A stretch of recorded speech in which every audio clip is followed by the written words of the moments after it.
মক্কাবাসী তত্তর করে কাঁপছে, কেউ ডানে, কেউ বামে, কেউ সামনে, কেউ পিছনে। ঘরবাড়ি মাল ছেড়ে দিয়ে জান বাঁচানোর জন্য যখন দৌড়ছে, আমার রাসূল বলেন, ইয়া আহলা মক্কা তাআলাউ বিনা, মক্কাবাসী ভয় পাস না, ভয় পাস না, আমার কাছে আয়, আমার কাছে আয়। সবাই বললেন, পালাইলে আর কতটুকু যাবো, কারণ ১৬ লক্ষ বাহিনী ঢুকে গেছে, দৌড়ে তো ফেলবে। ডাকছে যখন যায়, বিচার যা কপালে আছে তাই হবে।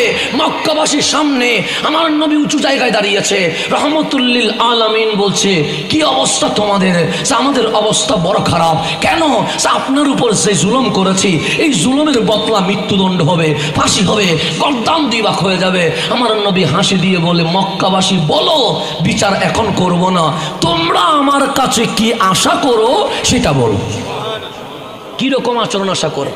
আমি আজ ফতে মক্কা করে ফেলেছি, কাবা স্বাধীন হয়ে গেছে, কালিমার পতাকা উড্ডীন হয়ে গেছে, খানায়ে কাবার সামনে বেলালের আজান হয়ে গেছে।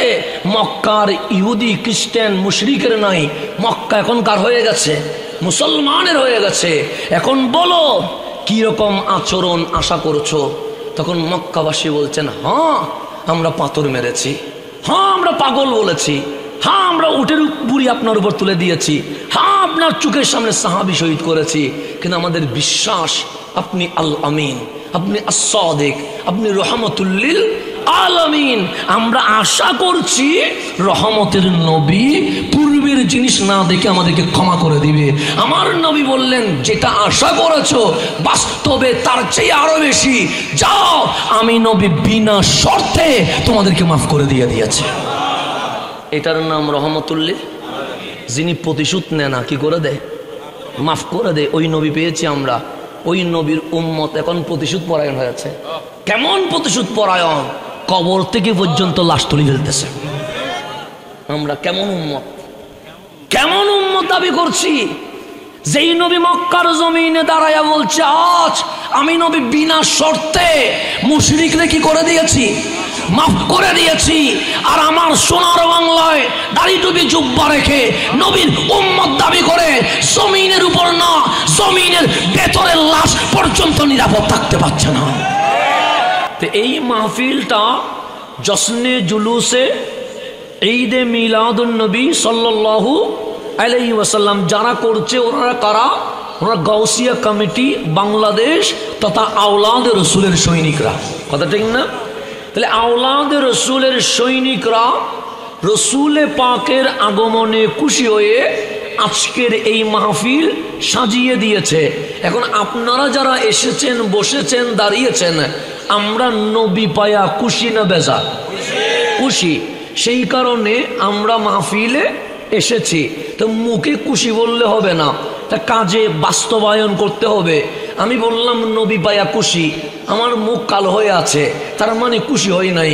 আমি বললাম নবী পায়া খুশি, কিন্তু আমি মাহফিলে আসতে পারছি না, তার মানে আমি খুশি নয়। তো আজকে আপনারা প্রমাণ করেছেন, লাইটিং, মাইকিং, স্টেজ, এই মাহফিলের আয়োজন করে বিশ্ববাসীকে জানিয়ে দিয়েছেন আমরা শুধু মুখে খুশি নয়, আমরা বাস্তবে খুশি হয়েছে। আল্লাহ যেন আমাদেরকে বাস্তবে খুশি হওয়ার তৌফিক নসিব করুক। এখন আপনারা সবাই রেডি আছেননি? আর ভূমিকার তো দরকার নাই, ডাইরেক্ট আলোচনায় গেলে সময়ও কম হবে, কথাও কি হবে? বেশি হবে। আর ভূমিকা বললে কথাগুলো এমনিতেই লস হয়ে যাবে, তাতে আমাদের সময় লস করার কোনো দরকার নাই। এখন আসেন গভীর মনোযোগ। এই জমিনে আমরা যারা বসেছি, এখানে বিল্ডিং আছে না নাই? এই বিল্ডিং নিশ্চয়ই কোনো ইঞ্জিনিয়ার বানাইছে। এখানে মসজিদ আছে না নাই? আছে। নিশ্চয়ই কোনো প্রকৌশলী এটা ড্রয়িং করেছে। এখানে ব্রিজ আছে না নাই? আছে। নিশ্চয়ই কোনো ঠিকাদার কোম্পানি এই ব্রিজের কাজ বাস্তবায়ন করেছে। তাহলে আপনি এই পৃথিবীতে যা দেখেন সবগুলো মানুষে বানাইছে, কিন্তু আল্লাহ কোরআনে বলছে, ইন্না আউওয়ালা বাইত উদিয়া লিন্নাস লাল্লাযী বিবাক্কা। হে আমার বান্দা, মক্কা নগরীতে যে ঘর দেখতে পাও, যেটাকে তোমরা ক্যাবলা বলো, খানায়ে কাবা বলো, এটা মানুষে বানাই নাই। ইন্না আউওয়ালা বাইত, যখন জমিনে কেউ ছিল না, তখন আমি আল্লাহ নিজে এই বাইতুল্লাহ বানিয়ে দিয়েছি। তাহলে বাইতুল্লাহ বানাইছেন কে? আল্লাহ। এখন আমি বাইতুল্লাহর যদি ইতিহাস বলতে যাই, এরকম রাত 20টাও যদি চলে যায়, বাইতুল্লাহর ইতিহাস কি হবে না? তাহলে আল্লাহর ঘর বাইতুল্লাহ বানাইছে কে? ইন্না আউওয়ালা বাইত উদিয়া লিন-নাস লাল্লাযী বিবাক্কা।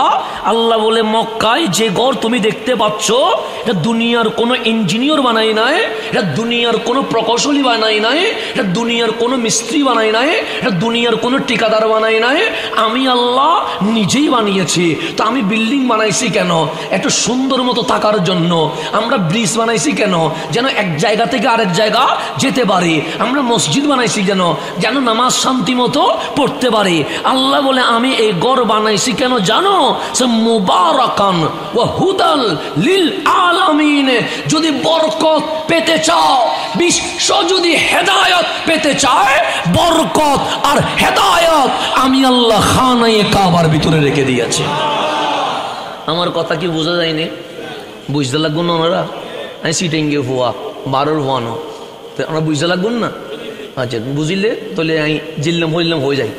আর যদি ন বুঝুন সিটিংয়ে বাজাত হইম, অসুবিধা নাই। তারপরে বুঝম পড়িব, নু বুঝি যাবেন কোনো সুযোগ। তাহলে আল্লাহর ঘর বাইতুল্লাহ বানাইছে কে? ওই ঘরের ভিতরে 2টা জিনিস আছে। একটা মুবারাকান বরকত আছে, একটা হুদান হেদায়েত আছে। লিল মুসলিমিন না, শুধুমাত্র লিল মুমিনিন না, লিল আলামিন। পুরা বিশ্ব জগৎ যদি হেদায়েত পেতে চায়, আমি মালিক কাবার ভিতরে হেদায়েত রেখে দিয়েছি। এখানে একটু গভীরভাবে খেয়াল করবেন। আমি কাবা থেকে আপনাকে কাবার দিকে নিয়ে যাব। শুরু করছি কাবা, নিয়ে যাব কাবা। তো সেজন্য আমাকে দলিলের বাইরে যাওয়ার কোনো সুযোগ নাই। কোরআন দিয়ে শুরু করেছি, কোরআন দিয়ে শেষ করতে হবে। সেই জন্য গভীর মনোযোগ দিবেন। এখানে আমি কোনো গল্প কাহিনী এগুলো বলবো না। কেন? কারণ আমাকে নবী বুঝতে হবে। আজকে নবীকে মাইনাস করে দিয়েছি বলে এই মুসলমানদের অধপতন শুরু হয়ে গেছে। মায়ের এমনি কাচ্ছি না তো। আজকে ফিলিস্তিন যে রক্তে লাল হচ্ছে এমনি না, ইয়ামান সিরিয়া যে মার খাচ্ছে এমনি না। কারণ আল্লাহর ওয়াদা হচ্ছে মুসলমান জিতবে। তো ওয়াদা কার? আল্লাহর সংখ্যায় কম হইলেও মুসলমান জিতবে, ওয়াদা কার? অস্ত্র না থাকলেও মুসলমান জিতবে, ওয়াদা কার? শক্তি না থাকলেও মুসলমান জিতবে, ওয়াদা কার? কেন আপনি বলবেন ওজেটাকে আপনার বাবা আপনাকে শিখিয়েছে? না, আমার বাবা শিখায় নাই। আপনার পীর সাহেব শিখাইছে? না, আমি যখন বদরের ইতিহাস শিখতে লাগলাম, হিস্ট্রি থেকে না কোরআন থেকে। এই ইতিহাস বলছে বদরের ময়দান মদিনা থেকে 80 কিলোমিটার দূরে। আমার নবীর বাহিনী মাত্র 313 জন।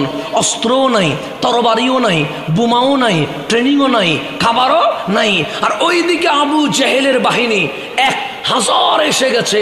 মারামারির প্র্যাকটিস আছে, কিভাবে মারতে হয় এটা জানে, অস্ত্রও আছে, খাবারও আছে।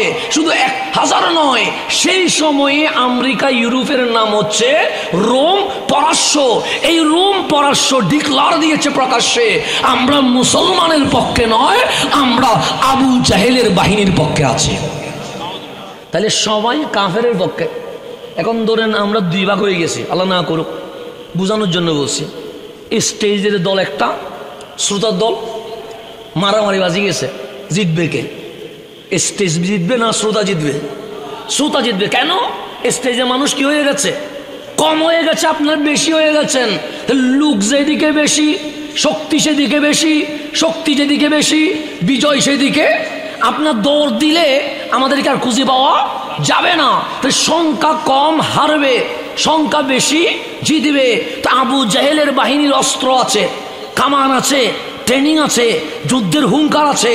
আর আমার নবী তো মারামারি শিখাইতে আসে নাই, কুফাকুফি শিখাইতে আসে নাই, রহমতুল্লিল আলামিন এই জমিনে ভালোবাসা দিতে এসেছে।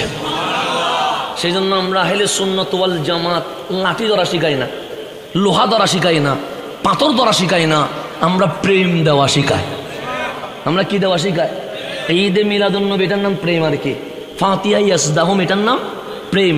শোদায়ে কারবালা এটার নাম প্রেম। আমাদের যত মাহফিল আছে সব মাহফিলে প্রেমের আলোচনা, ভালোবাসার আলোচনা।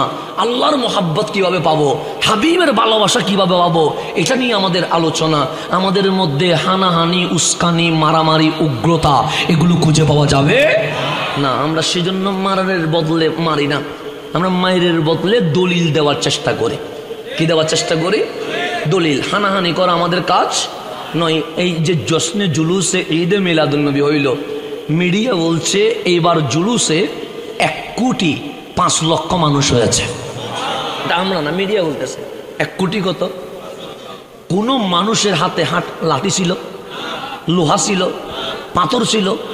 1,05,00,000 মানুষ জমায়েত হয়েছে, হাতে লাঠিও নাই, লোহাও নাই, পাথরও নাই। আছে কি?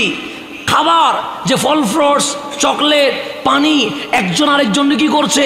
খাওয়ানোর মধ্যে সহযোগিতা করছে। তো বিশ্ববাসী দেখেছে 1,05,00,000 মানুষ এক হয়েছে, বিশৃঙ্খলা হয় নাই, সেখানে শান্তির পয়গাম পৌঁছে দেওয়া হয়েছে। 1,00,000 মানুষ এক হইলে বেজার বাজি যায়, মারামারি বাজি যায় না? 1,00,000 মানুষ, যেখানে 1,05,00,000 মানুষ একত্রিত হয়ে গেছে, সেখানে বিন্দু পরিমাণ কোনো বিশৃঙ্খলা হয়েছে? হয় না। এটার নাম আহলে সুন্নাত ওয়াল জামাত। আল্লাহ যেন আমাদেরকে বুঝার তৌফিক নসিব করে। তো আমি আপনাকে বদরের কথা বলছি, রসুল মারামারি শিখায় না। এখন বাংলাদেশের প্রেক্ষাপট বা বিশ্ব প্রেক্ষাপট যদি দেখেন, মানুষ প্রতিশোধ কেমনে নিবে এটা নিয়ে ভাবে। কথা ঠিক না? আমি যদি একটু জোর পাই, আমাকে যে কষ্ট দিয়েছে তার কি নিব? প্রতিশোধ নিব। আমাকে যে হামলা করেছে তার প্রতিশোধ নিব। আমাকে যে কষ্ট দিয়েছে তার প্রতিশোধ নিব। একটা হাঙ্গামা পরিবেশ, প্রয়োজনে ঘর জ্বালায় দিব, প্রয়োজনে গলা কেটে ফেলবো, প্রয়োজনে মেরে ফেলবো। কিন্তু এই পৃথিবীর জমিনে সবচেয়ে বড় মজলুম হচ্ছে রহমতুল্লিল আলামিন। আমার নবীর চেয়ে বড় মজলুম এই জমিনে আর কেউ? নির্যাতিত, নিপীড়িত, যত বেশি জুলম আমার কামলিওয়ালা নবীর উপর হয়েছে। কখনো তায়েফে পাথর মেরে রক্ত কি করে দিয়েছে? লাল করে দিয়েছে। আমার নবীর সাথে একজন ছিলেন, ওনার নাম হযরতে যায়েদ রাদিয়াল্লাহু তাআলা আনহু। আমরাও বাচ্চারা পাথর মারি কি মারি না? মারি, কিন্তু পাথর কিরকম এটা দেখি না, মেরে ফেলি। কিন্তু হযরতে যায়েদ বলছে, রসুল যখন তায়েফে গেছে, তায়েফবাসী বাচ্চাদেরকে কিভাবে পাথর মারবে ট্রেনিং দিতে গিয়ে কুঞ্চে কুঞ্চে পাথর বানিয়েছে। পাথর যেন মারা মাত্র তীরের মতো কামলিওয়ালার পিঠের ভিতরে ঢুকে যায়। এরকম কি করেছে? চিকন করেছে। কাকে? পাথরকে। তারপর আপনারা যে মারেন এইভাবে করে, এটাকে কি বলেন সিরিঙ্গে ভাষায়? হ্যাঁ, গোলাইন। এই গোলাইন সিস্টেম দিয়ে পাথর এইভাবে করে আমার রসুলের পিঠে মারছে। আর কামলিওয়ালার পিঠে প্রত্যেকটা পাথর কি হয়ে যাচ্ছে? ঢুকে যাচ্ছে। ফোনে পাক বের হয়ে তাইফের জমিন কি হয়ে গেছে? লাল হয়ে গেছে। আমার কামলিওয়ালা নবী বেহুশ হয়ে জমিনে পড়ে গেছে। সৈয়দুনা যায়েদ বলছে, শুধু আমি আছি, রসুল বেহুশ হয়ে পড়ে আছে। এমত অবস্থায় আমি শুনতে পাচ্ছি আসমান জমিনে কারা জানি চিৎকার করে কান্নাকাটি করছে। কোনো মানুষ দেখতেছি না, কিন্তু পুরা কি করতেছে? পুরো আসমান যেন কান্না করতেছে। তো রসুল পাকের হোশ যখন ফিরে আসছে, আমি যায়েদ রসুল পাককে জিজ্ঞেস করলাম, ইয়া রাসূলুল্লাহ, আপনি আর আমি ছাড়া এখানে আর কেউ? আমাদের আপন বলতে কেউ নাই। সবাই আমাদেরকে জুতা মারে, পাথর মারে, পাগল বলে দৌড়ায়। কিন্তু আপনি যখন মাটিতে বেহুশ হয়ে পড়ে গেছেন, আমি কান্নার আওয়াজ শুনতেছি। কাঁদেন কারা? কাউরে তো দেখি না। আমার রসুল বলেন, আজকে জিবরিল, আমিন, মিকাইল, ইসরাফিল সহ আসমানের সমস্ত ফেরেশতা আমি নবীর উপর যে জুলম হয়েছে, এই জুলম দেখে সহ্য করতে পারে নাই, চিল্লায়া কান্না করছে। ওই কান্নার আওয়াজ তুমি যায়েদ নিজের কানে শুনতে পেয়েছ।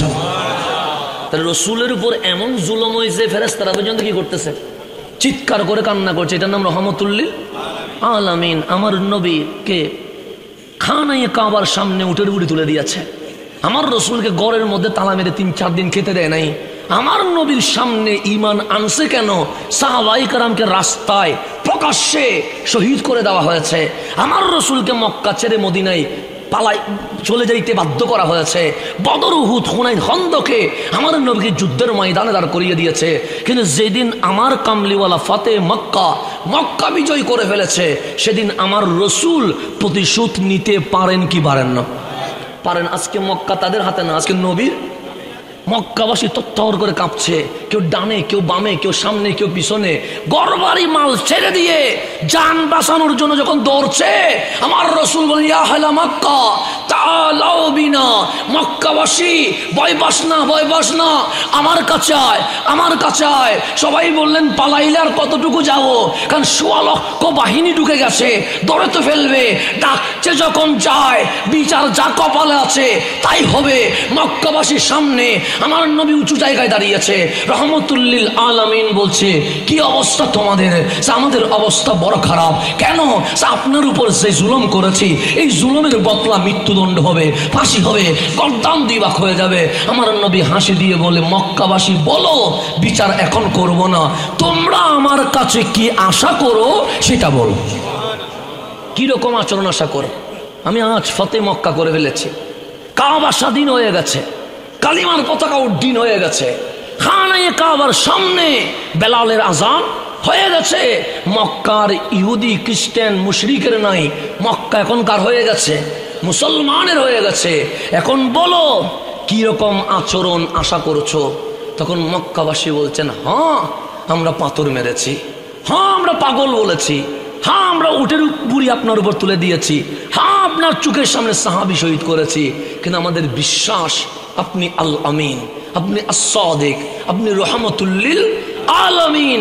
আমরা আশা করছি রহমতের নবী পূর্বের জিনিস না দেখে আমাদেরকে ক্ষমা করে দিবে।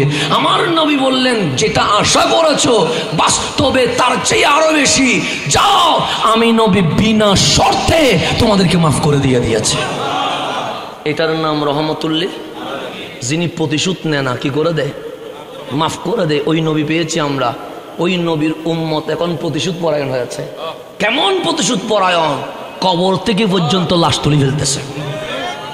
আমরা কেমন উম্মত, কেমন উম্মত দাবি করছি? যেই নবী মক্কার জমিনে দাঁড়ায়া বলছে আজ আমি নবী বিনা শর্তে মুশরিকরে কি করে দিয়েছি?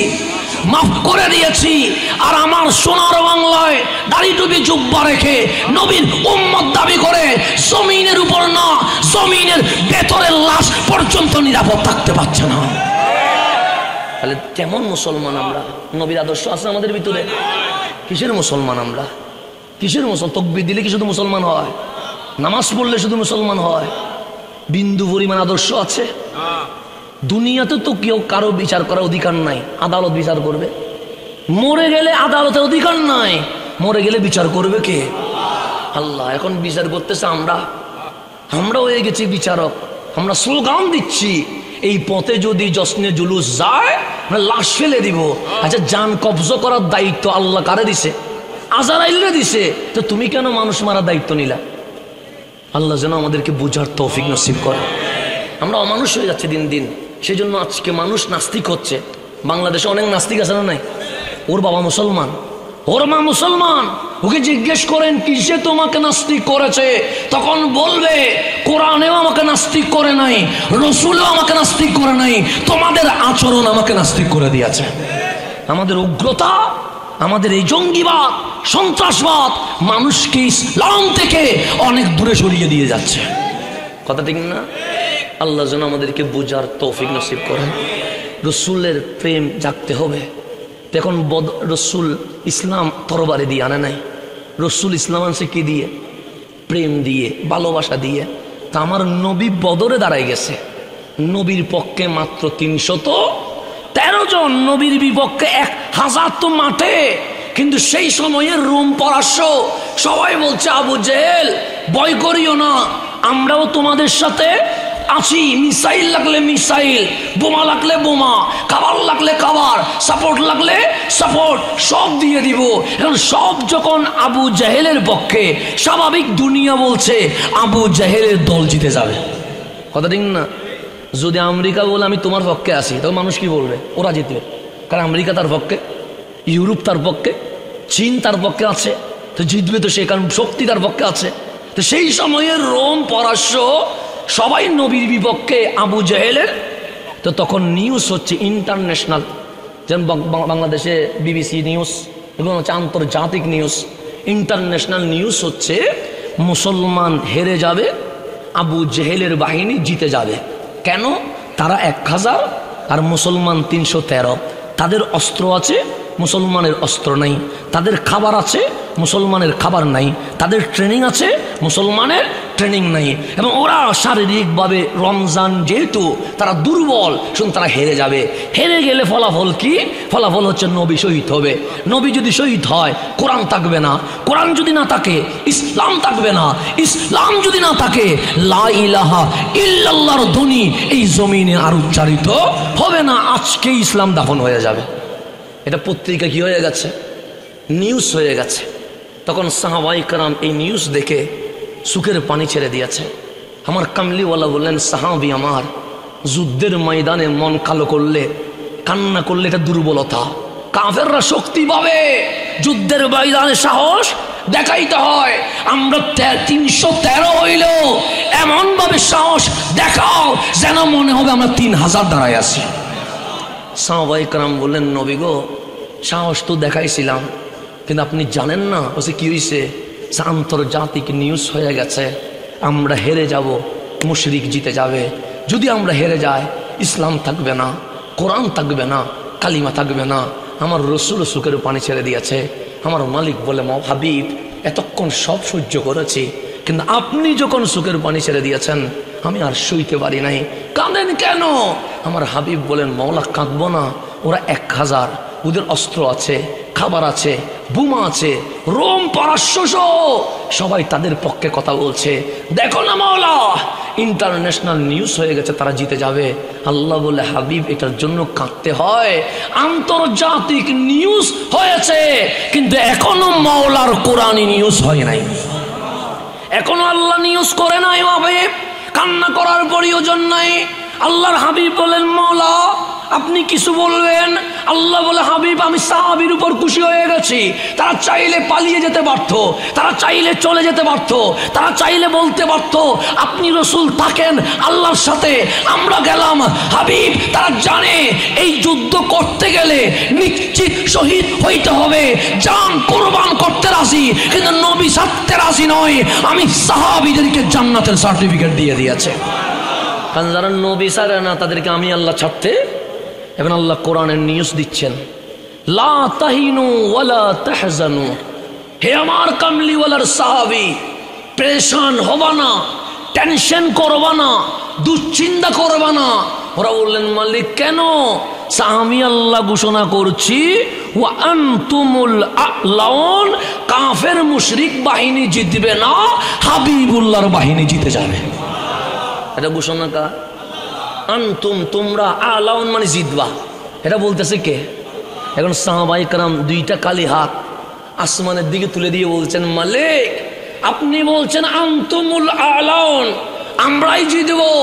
অস্ত্র নাই, কালি হাত, খাবার নাই, ট্রেনিং নাই। ওইদিকে অস্ত্রও আছে, খাবারও আছে, ট্রেনিংও আছে, সাপোর্টও আছে, তা আমরা কেমনে জিতব?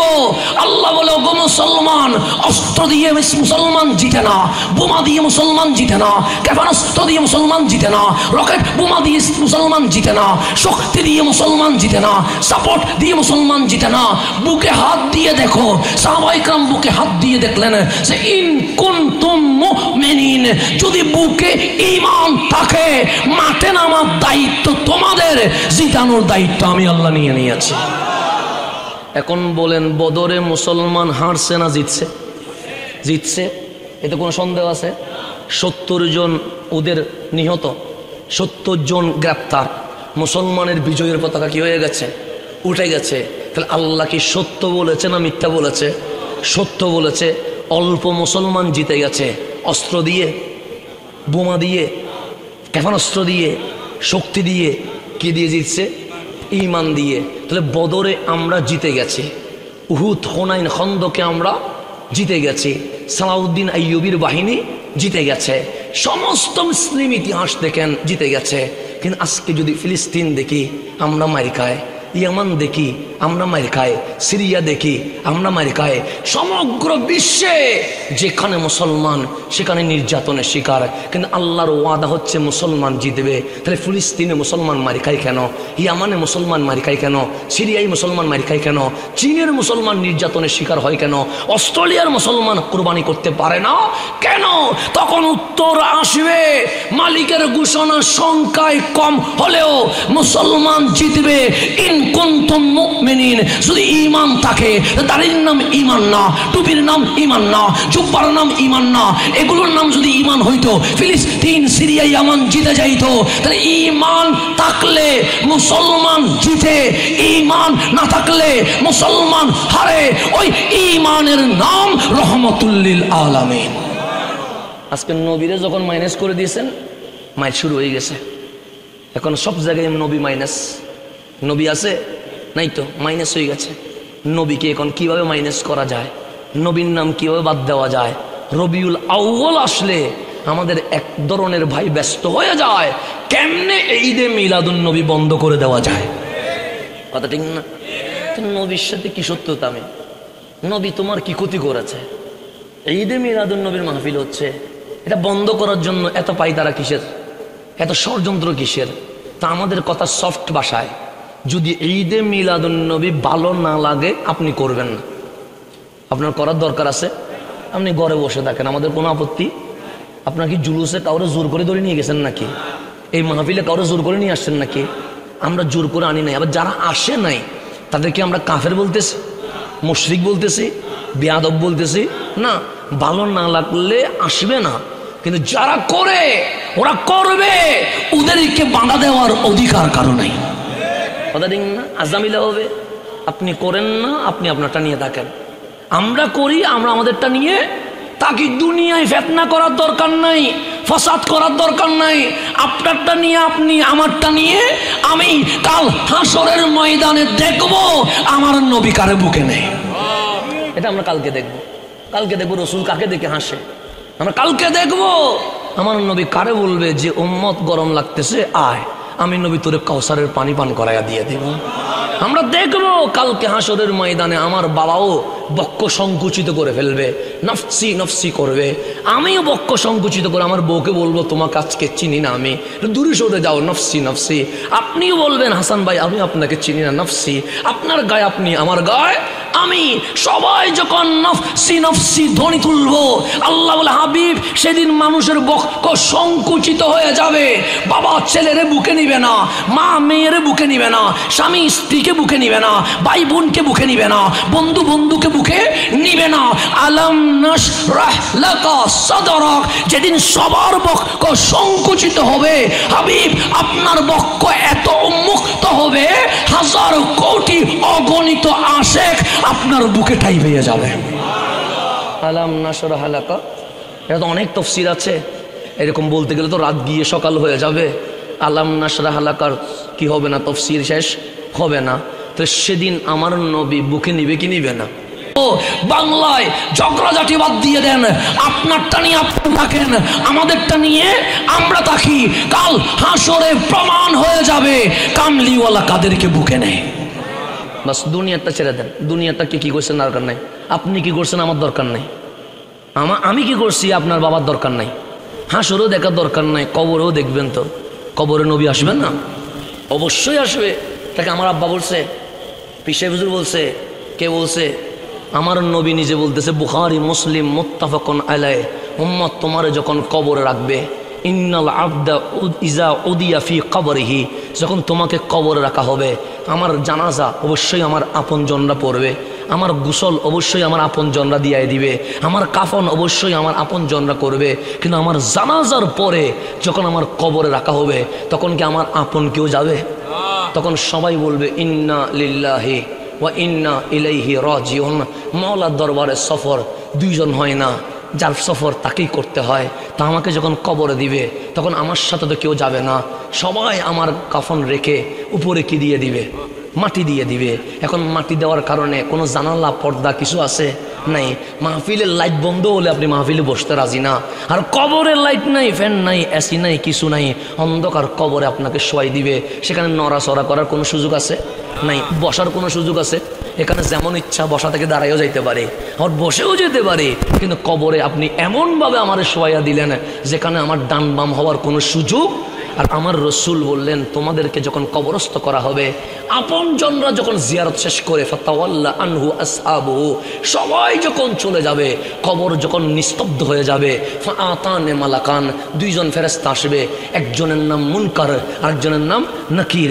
দুজন এসে তোমার একজন ডানে একজন বামে ধরবে, ফাইয়ুকঈদানিহি, দিছিল তোমারে শোয়া, এই দুইজনে তোমারে বসাবে। তাহলে কবর তো বসার জায়গা হয়ে গেছে। হাদিস বলতেছে, বুখারী বলতেছে, আমি বলি নাই। আমি বললে আপনি আমাকে দুইটা লাথি দিয়ে দেন, সমস্যা নাই। বুখারী বলতেছে ফাইয়ুকঈদানিহি, কবরে বসার কি হয়ে গেছে। তো কবরে আপনারে বসানোর পরে আপনি দিনের বেলায় রাত্রের বেলায় ঘর অন্ধকার হলে ভয় পান, একলা থাকতে ভয় পান, কবরের মধ্যে একলা ভয় পাবেন না?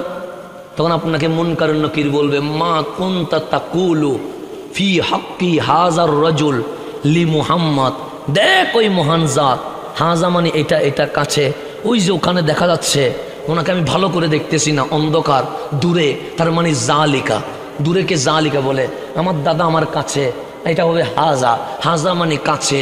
রসুল মদিনায় নয়, আমার কামলিওয়ালা উম্মত, তুই কবরে এসেছিস, তুই একলা থাকতে পারিস না, আমি জানি, অন্ধকারে ভয় পাস, এটা আমি জানি, সেই জন্য সোনার মদিনার রোজায় থাকতে পারি নাই, সবাই তোকে দিয়ে চলে গেছে, আমি কামলিওয়ালা মদিনা থেকে তোর কবরে চলে এসেছি।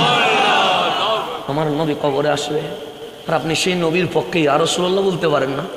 আপনি সেই নবীর পক্ষে একটু জুলুস করতে পারেন না? আপনি সেই নবীর পক্ষে ইয়া নবী সালাম আলাইকা বলতে পারেন না? আপনি সেই নবীর পক্ষে গোলামিয়তের আওয়াজ তুলতে পারেন না?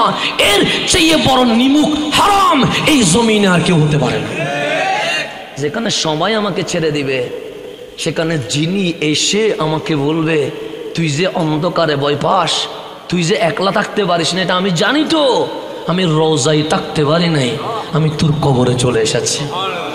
তখন মুনকার নাকির হাজার রাজুল, এই মহান জাত লি মুহাম্মদ, যার নাম মুহাম্মদ সাল্লাল্লাহু আলাইহি ওয়াসাল্লাম, তোর কবরে আসছে। এটা বাপ না, এটা চাচা না, এটা মামা না, এটা তো দুনিয়ার কোন বন্ধু না, এটা বড় বড় আপন উম্মতের কান্ডারি নবী কামলিওয়ালা চলে এসেছে।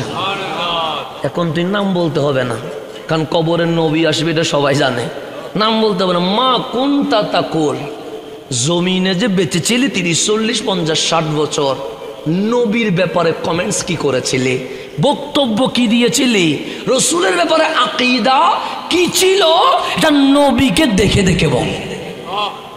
আমাদের বাংলাদেশে অনেকে বলে সুন্নিগুলো শুধু আছে কতক্ষণ নবী নূর, কতক্ষণ নবী জিন্দা, কতক্ষণ নবী হায়াতুন নবী, কতক্ষণ বলেন নবীর এলম বেশি, কতক্ষণ বলেন নবীর পাওয়ার বেশি, কতক্ষণ ঈদে মিলাদুন নবী, শুধু আসেন নবী নবী নবী নবী করে, আর নামাজ রোজা হজ জাকাত এগুলো মাহফিল কম করে, এরকম অনেক আপত্তি করে কি করে না? তখন বলে এগুলো তো প্রশ্ন হবে না, প্রশ্ন হবে নামাজের, প্রশ্ন হবে রোজার, প্রশ্ন হবে হজের, প্রশ্ন হবে জাকাতের, এগুলো আলোচনা বেশি করেন।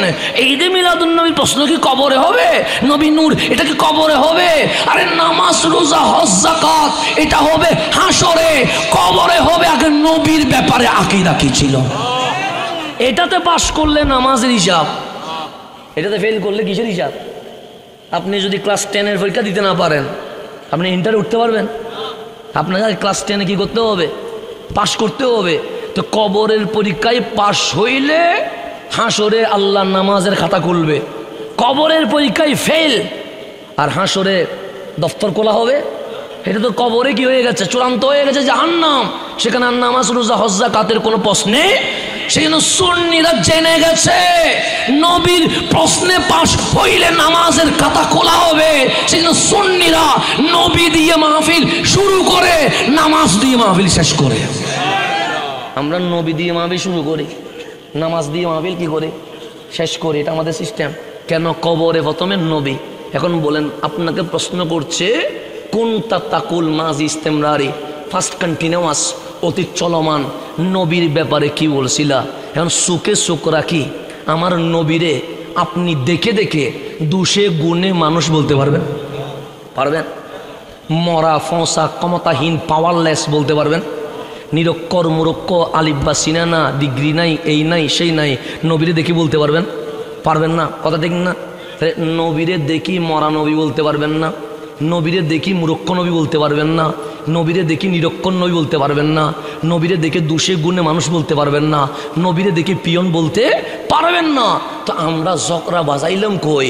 আমরা বলি কবরে নবীকে দেখে যেই শব্দ তুমি নবীর সামনে বলতে পারবে না, এই শব্দ দুনিয়ায় বলে মানুষের ঈমান হরণ করার কোনো অধিকার তোমার নাই।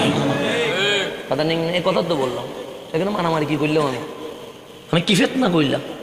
আমি বললাম তুমি যেটা কবরে বলতে পারবে না বন্ধু, সেটা তোমার দুনিয়ায় বলার কোনো দরকার কেন? তুমি দুনিয়ায় বলে নিজের আমল নষ্ট করতেছো কেন? তুমি ঈমান শেষ করে দিচ্ছ কেন? তোমার কবরে তো তুমি নবীর সামনে হিসাব দিতে হবে। কোনটা তাকুল মাজি ইস্তেমরারি, তোমার বক্তব্য আবার রিপিট করা হবে, তোমার লেখা নবীর সামনে দেখানো হবে। তো সেদিন লজ্জিত হওয়া এটা মানায় না, সেজন্য কবরে যেন লজ্জিত হতে না হয়। শাহিন শাহের কোট বাংলার জমিনে জামিয়া আহমদিয়া সুন্নিয়া দিয়ে এক নবীর প্রেমের সমুদ্রের বন্যা বয়ে দিয়ে দিয়েছেন। নবী ট্রেনিং দিচ্ছে যে যেন কবরে গিয়ে লজ্জা পেতে না হয়। আমরা দরুদ শরীফ পড়ি না? পড়িনি? পড়ি। আমি আরেকটু বোঝাই, আর হয়তো বুঝতে লাগবেন না আমরা, আমি একদম সিম্পল করে বোঝাই, তাহলে বুঝে যাবেন। আপনার নাম কি? হ্যাঁ, বড় করে বলেন। আবির। বসেন। আবিরের সাথে আমার প্রথম দেখা, আগে দেখা হয়েছে? হইতে পারে, তো আমার স্মরণ নাই। আবিরের সাথে আমার কি প্রথম দেখা আমার দৃষ্টিতে, ওনার সাথে হয়তো আমার আগে দেখা হইতেও পারে। তাহলে আবিরকে আমি জিজ্ঞেস করলাম নাম কি, উনি বললেন কি আবির। কয়বার পরিচয় হইল? একবার। তো আমরা প্রতিদিন 2-3টা মাহফিল করি, হাজারো মানুষের সাথে মোলাকাত হয়, তো প্রত্যেক মানুষের নাম মনে রাখা কি সম্ভব? 3 মাস পর হয়তো বা কোথাও জঙ্কার বা কোথাও আবিরের সাথে দেখা হয়ে গেছে, কারণ নাম মনে নাই, ভুলে গেছি। তো ওকে বলবো সিনা সিনা লাগে, নাম কি তোমার? উনি বলেন হুজুর আমার সাথে আপনার গৌসিয়া কমিটির মাহফিলে দেখা হয়েছিল 3 মাস আগে, আমার নাম আবির, আপনি নাম জিজ্ঞেস করেছিলেন। পরিচয় কবার হয়েছে? 2বার। এখন মোটামুটি প্রথমবারের চেয়ে সেকেন্ডবার পরিচয়টা হওয়াতে এটাকে পরিচয় ঘন হয়েছে না হালকা হয়েছে? ঘন হয়েছে। তাহলে এখন আবিরের সাথে আমার পরিচয় হয়ে গেছে। কোনো কারণে আবির 1 বছর পরে শহরে গেছে, আবিরকে আমি দেখে চেহারা চিনেছি কিন্তু নাম মনে, কারণ বছর চলে গেছে। তো আমি বললাম তোমাকে আমি চিনি, তোমাকে আমার দেখা হয়েছে মনে আছে, কিন্তু নাম স্মরণ নাই। নাম কি তোমার? উনি বলেন হুজুর আমার নাম আবির। কয়বার হইল? এই 3 বারের পরে আবিরের সাথে যদি আমার 2 বছর পর দেখা হয়, এখন আর নাম জিজ্ঞেস করতে হবে না, পরিচয় বেশি কি হয়ে গেছে, ঘন হয়ে গেছে। তখন বলবো আবির কেমন আছো তুমি, ভালো আছো নি, পরিবার কেমন আছে? তো এইভাবে করে মানুষের সাথে মানুষের সম্পর্ক হয়। কথা ঠিক নেই? আমার সেই শাহের কোট বলেন দরুদ পড়ো। কি পড়ো? দরুদ পড়ো। একটা দরুদের উপর জামিয়া দিয়ে দিছে, একটা দরুদের উপর গৌসিয়া কমিটি দিয়ে দিছে, একটা দরুদের উপর জসনি জুলুস দিয়ে দিয়েছে, একটা দরুদের উপরে সারা বাংলায় 400 মাদ্রাসা দিয়ে দিয়েছে, একটা দরুদের উপর আঞ্জুমান রহমানী আহমদিয়া ট্রাস্ট বসিয়ে দিয়ে দিয়েছে। শুধু দরুদ শরীফ একটা জিনিস কি, এটা কি দরুদ, আর কিছু না, আর কিচ্ছু না। আপনি দেখেন না সাইয়ের করে বাংলাদেশে আগমন হয়েছে, উনি কষ্ট পাইছেন। কিসের উপর কষ্ট? ওনাকে সালাম দেয় নাই, টাকা দেয় নাই, পয়সা দেয় নাই, সম্মান করে নাই, শুধু একটা জিনিসের উপর কষ্ট পাইছে। আমি মাহফিলে ইন্নাল্লাহ ওয়া মালাইকাতাহু পড়লাম, কি রে হাবিবুল্লাহর উম্মত, দাড়িও আছে, টুপিও আছে, জুব্বাও আছে, কোরআনও আছে, বুখারিও আছে, মাদ্রাসাও আছে, কিন্তু মুখ দিয়ে দরুদ বের হচ্ছে না। এই একটা জিনিসের উপর কষ্ট পাইছে, এটার নাম কি? দরুদ। এই দরুদের উপর কষ্ট পাইয়া যদি চলে যাইতেন আজীবন আর বাড়িতে না। উনি থেকে গেলেন না, আমি যাব না, আমি আওলাদের রাসূল, আমার কামলিওয়ালার উম্মতের মুখ দিয়ে আমি আওলাদের রাসূল দরুদের বাগান বের করব। সেটার জন্য উনি থেকে গেলেন। যদি চলে যাইতেন আমাদের তকদির খারাপ। উনি থেকে গেছেন, দিলেন জামিয়া আহমদিয়া সুন্নিয়া। তৈয়বিয়াও লাগাই নাই, তাহেরিয়াও লাগাই নাই, সিরকুটিয়াও লাগাই নাই, লাগাইছে সুন্নিয়া। কেন? সেখানে নবী প্রেমের আলোচনা করা হবে। আমি হইলে আমার নাম দিয়ে হাসানিয়া দিতাম, আমি হইলে, যেটা সত্য কথা, বাস্তব কথা। কিন্তু উনি লাগাইলেন সুন্নিয়া। কেন? এটা আমি খানেকা দেই নাই, দরবার বসাই নাই, এটা আমি আহলে সুন্নাত ওয়াল জামাতের বাগান বসিয়ে দিয়েছি। সেজন্য সকল তরিকার মানুষ জামিয়াতে পড়ার অধিকার আছে না নাই? আচ্ছা, কোনো বাগাবাগি আছে? নাই, সবাই আলাদা পড়তেছে, কোনো সমস্যা নাই। এখন দরুদ শরীফের উপরে উনি এত জোর দিলেন কেন? দরুদ শরীফ তো আর নামাজের মতো ফরজ না, রোজার মতো ফরজ না, হজ যাকাতের মতো ফরজ না, কিন্তু এটার উপরে উনি এত কড়াকড়ি বার্তা দিলেন কেন? একটা কারণে, আমার নবী বলেন, উম্মত আমার উপর দরুদ পড়িও। কেন? একবার দরুদ পড়লে একবার তোমার নাম, বাবার নাম, অ্যাড্রেস, ঠিকানা সবটা সোনার মদিনার রওজায় উপস্থাপিত হয়ে যায়। তাই দরুদ পড়লেন নাম চলে যায় কোথায়? মদিনায়। শুধু নিজের নাম না, বাপের নাম সহ, অ্যাড্রেস সহ, আইডি কার্ড সহ চলে যায়। তো শাহিন শাহেসির কোড বলে দরুদ পড়ো ডেলি 100 বার, ডেলি 200 বার। কেন? একদিন যদি পড়েন নাম যাবে একবার, সপ্তাহে যদি পড়েন সপ্তাহে যাবে একবার, মাসে যদি পড়েন মাসে যাবে একবার, বছরে যদি একবার পড়েন বছরে যাবে একবার। ডেলি যদি 100 বার দরুদ পড়েন, আমার নবীর রওজায় আপনার নাম 100 বার যাবে।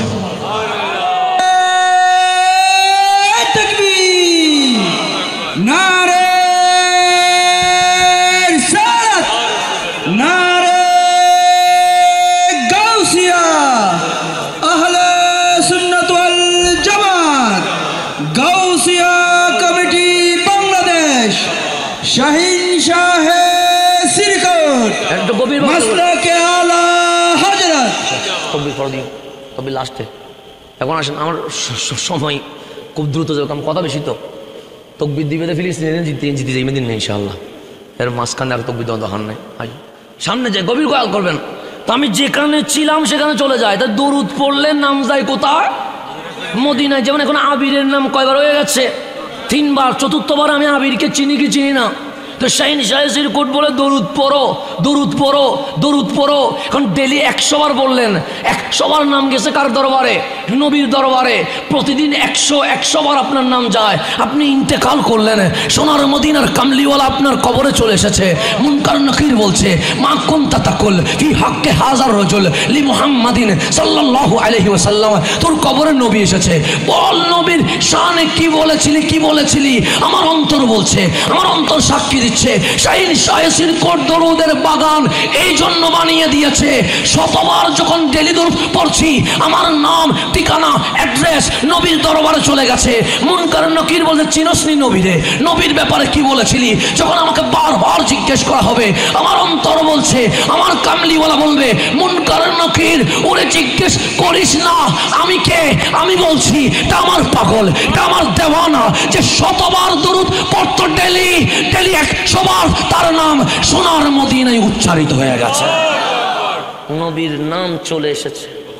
নবীর নামের দফতর, আমার নবীর নামের যে খাতা আছে, আমার নবীর উম্মতের, সেখানে আমার নাম ডেলি কয়শো বার? 100 বার যাচ্ছে। এখন রসুল বলতেছেন যে আবির আজকে দরুদ পড়েছে সকালে, আবির আজকে দরুদ পড়েছে দুপুরে, আবির আজকে দরুদ পড়েছে আসরে, আবির আজকে দরুদ পড়েছে এশায়, আবির আজকে দরুদ পড়েছে মাহফিলের শুরুতে, আবির আজকে দরুদ পড়েছে মাহফিলের শেষে। এরকম নাম অ্যাড্রেস যাচ্ছে কি যাচ্ছে না? 3 বার নাম শুনলে আমরা মনে রাখি, আর যার দরবারে 100 বার আপনার আমার নাম যাচ্ছে, কি হবে? কি বাগান বসিয়ে দিয়েছে, কি বাগান বসিয়েছে গাউসিয়া কমিটির ভাইয়েরা। নিজের তকদিরকে সালাম জানান যে ভাগ্য বড় ভালো যে আওলাদ রাসূলের কদম পেয়ে গেছে। নিজের তকদিরকে সালাম করেন, নিজের তকদিরকে সালাম দেন যে আমার তকদিরকে সালাম। কেন? আমি ডানে বামে বাতিলের কপ্পরে পড়ি নাই, আমি নবী বংশের ফুলের কদমে পাকে পড়ে গেছি। এটার চেয়ে বড় নিয়ামত আর আছে? ধরে রাখবেন, মজবুত করে রাখবেন, মজবুত করে ধরে রাখবেন। আল্লাহ যেন মজবুত করে ধরে রাখার তৌফিক নসিব করেন। যে যেখানে আছেন, যে গাউসিয়া কমিটিতে আছেন, সে শাহিন শাহী সিরিকোটের কদম ধরে রাখেন। যে গৌসুল আজম মাইজভান্ডারির কদমে আছেন, সে গৌসুল আজম মাইজভান্ডারির কদম মজবুত করে ধরে রাখেন। যে নকশবন্দিতে আছেন, সে নকশবন্দির কদম ধরে রাখেন। যে মুজাদ্দিদিতে আছেন, সে মুজাদ্দিদির কদম ধরে রাখেন। যে রেফাইতে আছেন, সে রেফাইর কদম ধরে রাখেন। যে চিস্তিতে আছেন, সে চিস্তির কদম ধরে রাখেন। যে কাদেরিতে আছেন, সে কাদেরির কদম ধরে রাখেন। নাম ভিন্ন হতে পারে, স্টেশন কিন্তু একটা, এটার নাম রহমতুল্লিল আলামিন। এটার নাম রহমতুল্লিল। স্টেশন কয়টা? কদম শক্ত করে ধরে রাখেন। আমি যদি ঢাকা থেকে চিটাং আসি, বিমানও আসতে পারে, হেলিকপ্টারও আসতে পারে, ট্রেনেও আসতে পারে, বাসেও আসতে পারে, প্রাইভেট কারেও আসতে পারে, যানবাহন ভিন্ন, স্টেশন চট্টগ্রাম কয়টা? তো এরকম গাড়ি ভিন্ন, কারো নাম কাদেরি, কারো নাম চিস্তি, কারো নাম সরওয়ার্দি, কারো নাম নকশবন্দি মুজাদ্দেদি। গাড়ির রং ভিন্ন কিন্তু স্টেশন একটা, এটার নাম মদিনাওয়ালা। কথা ঠিক আছে না? আল্লাহ যেন আমাদেরকে বুঝার তৌফিক নসিব করেন। আমাদের মধ্যে কোনো মারামারি নাই। হানাফি মাযহাব বলে শাফি মাযহাব সত্য, শাফি মাযহাব বলে মালিকি সত্য, মালিকি বলে হাম্বলি সত্য। কারণ আমরা আল্লাহর জান্নাত নিয়ে ভাগাভাগি করি না। আমরা বলে হানাফিও জান্নাতে যাবে, শাফি বলে মালিকিও জান্নাতে যাবে, মালিকি বলে শাফিও জান্নাতে যাবে, শাফি বলে হাম্বলিও জান্নাতে যাবে। কেন? আল্লাহ তো অল্প মানুষের জন্য জান্নাত বানায় নাই, আল্লাহ তো হাবিবের সকল উম্মতের জন্য জান্নাত বানায় দিছে। সেজন্য আমরা কড়াকড়ি করি না। আমরা মানুষের জন্য জানালাও খুলে দিছি, দরজাও খুলে দিছি। আসেন এশকের বাগানে, নবী প্রেমের বাগানে। এখানে হাসানের স্লোগান দিতে হয় না, এখানে হাসানের বাবার স্লোগান দিতে হয় না, এখানে নারায়ে তাকবীরের সাথে নারায়ে রিসালাতের স্লোগান দিতে হয়। আমরা ব্যক্তির বাগান বসাই না, আমরা রহমতুল্লিল। আল্লাহ যেন আমাদেরকে বুঝার তৌফিক নসিব করেন। এখন আসেন, যেহেতু 12টা বেজে যাচ্ছে, আমি বললাম সময় কম হবে, কথা কি হবে? বেশি হবে। আমার টাইম 11টায় ছিল, আমি 11টায় আসছি। আবার চাইয়েন না, আবার পরে যাই বলিয়েন না যে হুজুর দেরি করছেন, জামিলা বাজাই দিবেন। আমার টাইম যতক্ষণ আমি ততক্ষণ আসছি। আবার পরে বললেন হুজুর দেরি করে আমাদের জামিলা বাজাই দিচ্ছে, তখন বদদুয়া করবেন। আমি বদদুয়া নিতে আসি নাই, আমি দোয়া নিতে আসছি। কারণ বদদুয়া একটা করে দিলে জামিলের তো সব জিনিস মাফ হয়, বান্দার হক কি হয় না? মাফ হয় না। আল্লাহ বান্দার হক মাফ করে না যদি বান্দা কি না করে, মাফ না করে। আর কবরে হাসরে নসরে বান্দা সহজে মাফ করবে না। বান্দা শুধু আমল খুঁজবে। বান্দা বলবে মালিক মাফ করবো, ইতের নামাজের সওয়াব দিয়ে দাও, মালিক মাফ করবো, ইতের রোজা সওয়াব দিয়ে দাও। তো যদি আমার সবাই মিলে যদি টানেন, আমি কোন দিকে যাবো? সুতরাং বদদুয়া করার কোনো সুযোগ নাই, শুধু দোয়া করে দিবেন, শুধু দোয়া করে দিবেন। হুজুর বলবেন আল্লাহ তোরে মাফ করে দিছি, ওরে মাফ করে দিছি, যেন আমি সার ভাইয়া যায়। যদি সবগুলো চেঁচারাই ধরেন, আমার যাওয়ার কোনো সুযোগ আছে নাই। সেজন্য বদদুয়া করবেন না, শুধু দোয়া করবেন। কথা ঠিক আছে নি? দেরি করলেও বলুন দেরি করে নাই, যদি দেরিও করে ফেলি তারপর বলুন কি করে নাই, দেরি করে নাই। পক্ষে কথা বলুন, বিপক্ষে কথা বলার দরকার নেই। এখন আসেন, জামিল আছে তো, শুধু শুধু বদদুয়া করার দরকার আসেনি। এখন সামনের দিকে গভীরভাবে খেয়াল করবেন, তাহলে আল্লাহ কি বানাইছে? কাবা বানাইছে কে? আল্লাহ। এখন আমার কথা বুঝেন, সম্পূর্ণ বুঝবেন। কাবা বানাইছে কে? আল্লাহ বলে কাবার ভেতরের নিয়ামত আছে, একটা মোবারক বরকত আছে, একটা হুদান হেদায়ত আছে। তো এই কাবা বাবা আদমের আগেও কাবা আছে না নাই? আছে। সেজন্য বাবা আদম আসছে শ্রীলঙ্কার জমিনে। কোন জমিনে? তখন শ্রীলঙ্কা ছিল না, তখন ইন্ডিয়া ছিল না, তখন বাংলাদেশ ছিল না, তখন পাকিস্তান ছিল না, তখন ভুটান, নেপাল, মায়ানমার এগুলো ছিল না।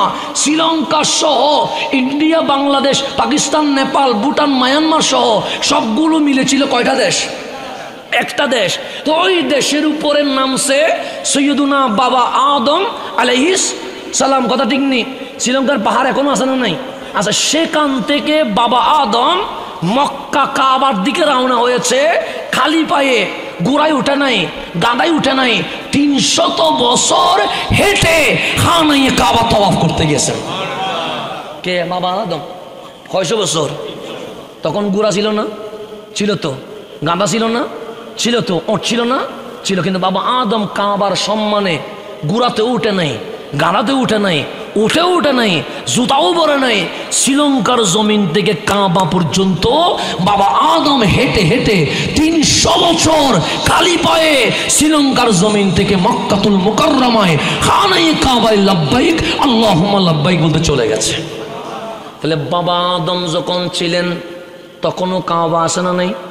আছে। তারপর শীস আলাইহিস সালাম আসছে, তখনও কাবা ছিল। নূহ আলাইহিস সালাম আসছে, তখনও কাবা ছিল। নূহ আলাইহিস সালামও খানায়ে কাবা তওয়াফ করতে গিয়েছে।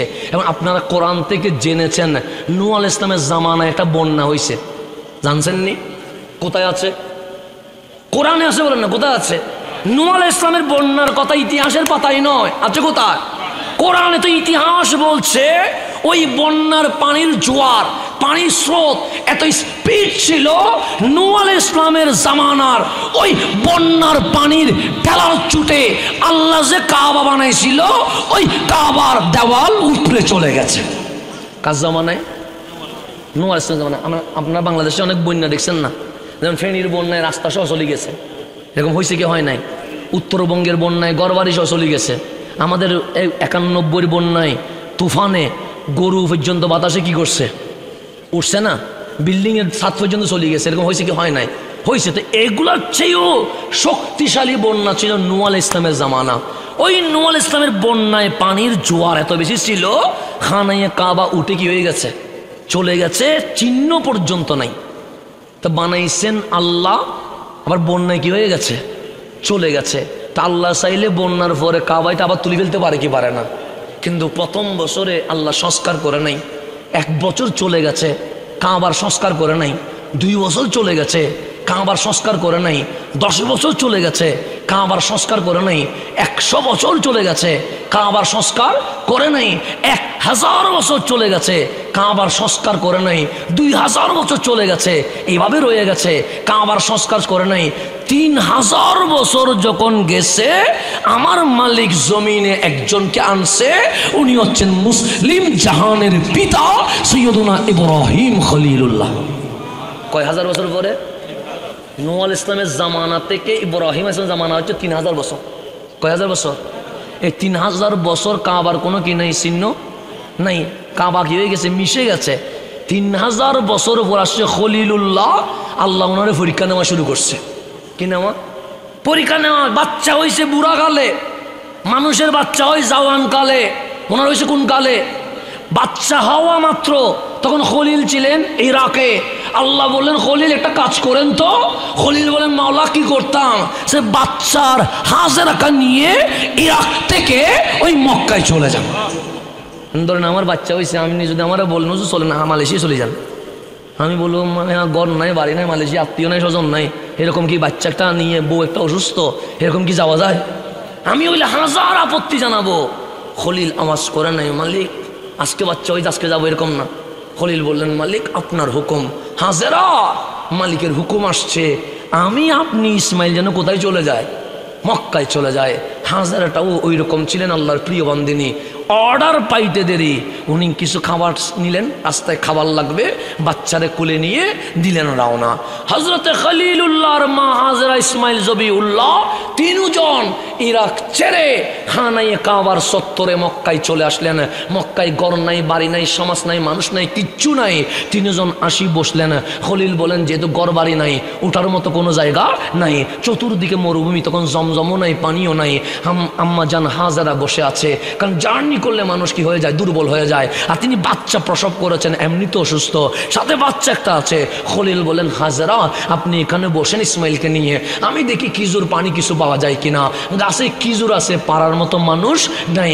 ইব্রাহিম খলিলুল্লাহ গাছে উঠে খিজুর পারলেন, দূরে গিয়ে পানি আনলেন, পানি আর খিজুর নিয়ে আসতেছেন।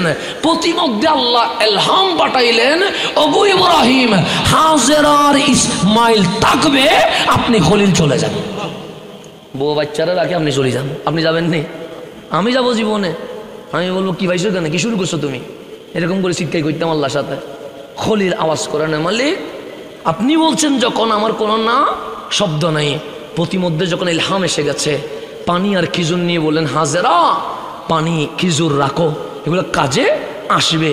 আর কিছু না বলে দিছে হাঁটা। আম্মা জান হাজেরা নবীর বিবিত, সবগুলো বুঝেই সারায়, বুঝে গেছে খলিল চলে যাচ্ছে।